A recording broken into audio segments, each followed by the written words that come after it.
So God help me if I ever have to wear a corset. But the team of standby costumiers do more than simply dress the cast. We make sure the continuity is right. That's quite a major part of what we do, is continuity.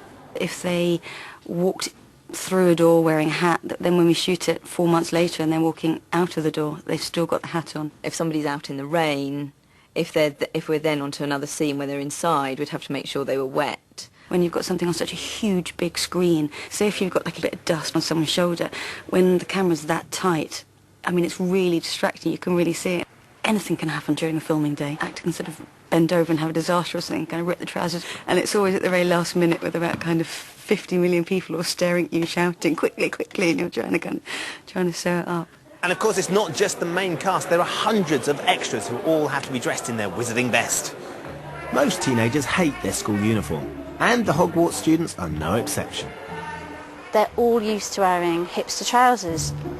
They have no concept of wearing something on their waist, and the amount of times you fit them in trousers and they say, well, they don't fit, and all you have to do is hoik them up, put a belt on, and then they're just stood aghast at what they look like. All these costumes underneath those really, really hot lights, you can imagine that this room takes a real battering. But make sure you read the label carefully. Not everything is suitable for washing. Is it true that because the costume is so delicate, you can't wash? No, we cannot wash. So we made 6 of them, and then we just rotate them. It's really horrible because I sweat so much.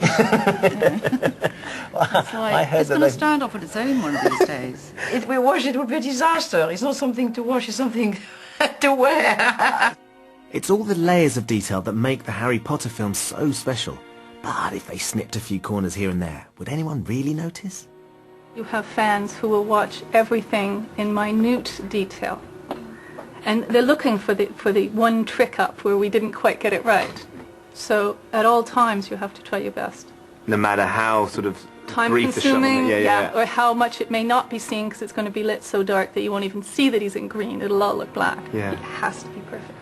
The wonderful thing about coming down here is the surprises that you get every step of the way, whether it's the lacing of the corsets or the moth-eaten waistcoats or the extra, stunt padding that they all have. Nothing is left to chance. You never know what's lurking behind the next corner. I cannot wait to see this film on the big screen. See ya. If you have 1 second of a light on a detail, it should be perfect. And we all work for that second, for that little details. Because, your eyes always catch what's something wrong, never something good. So you have to make it always so perfect that your eye can just catch perfection.